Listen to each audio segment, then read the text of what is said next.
আপনারা যারা বাজার করতে আসেন, বাজার করতে নিচে আমার নাম্বার আছে যে ভাই তেল লাগবে বাজারে গিয়ে কিন্তু বাজারে এসে মাংস রান্না করার যে আনুষঙ্গিক জিনিসগুলো আছে, তেল, মরিচ, পেঁয়াজ, এ কিনতেই আপনার বাজেটের প্রায় 1/3 শেষ।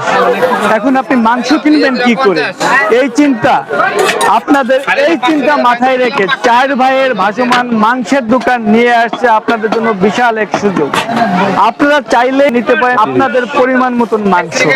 আমরা একটু কথা বলতে চাই এই ভাসমান দোকানের যে মালিক তার সঙ্গে, জলিল ভাইয়ের সঙ্গে কথা বলতে চাই। জলিল ভাই। জি ভাই, আসসালামু আলাইকুম ভাই। ওয়ালাইকুম আসসালাম ভাই। ভাই, আপনি যে এই যে উদ্যোগটা নিলেন গরুর মাংস বিক্রি করার, যে পরিমাণ মতন গরুর মাংস, এই উদ্যোগটা আপনি কেন নিলেন? এই উদ্যোগটা ভাই একটা সময় আমরা অনেক স্ট্রাগল করে চলছি ভাই।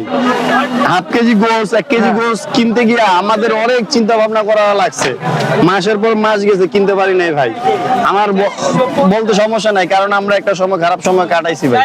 তো আমাদের মতন এখনো বর্তমানে বহুত মানুষ এরকম সময় কাটায় ভাই।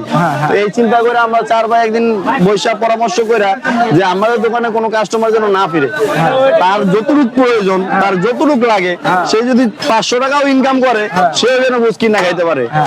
কারণ 500 টাকা ইনকাম করে যদি সে 500 টাকার গোসই নিবে, তাহলে চাল নিতে পারবে না, ডাল নিতে পারবে না, মশলা নিতে পারবে না, বাচ্চাদের জন্য হাতে করে কিছু নিতে পারবে না। আর আমার এখান থেকে যদি 100-200 টাকার গোস কিনে, সে চাল ডাল কিনে অন্তত বাসায় নিয়ে ফিরতে পারবে।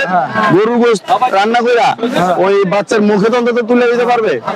এই চিন্তা ভাবনা করে আমরা চার ভাই মনে করেন এই উদ্যোগটা নিছি। আজকে প্রায় লকডাউনের 2 বছর আগে থেকে পাওয়ার মধ্যে এরকম চলতেছে।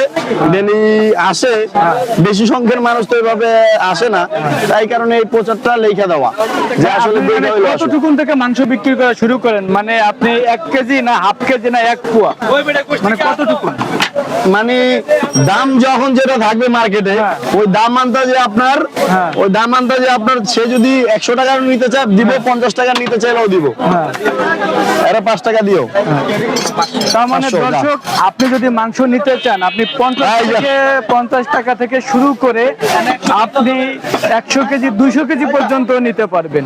দর্শক, এই জলিল ভাইয়ের এই উদ্যোগটা কেমন লাগলো অবশ্যই কমেন্ট করতে জানাবেন।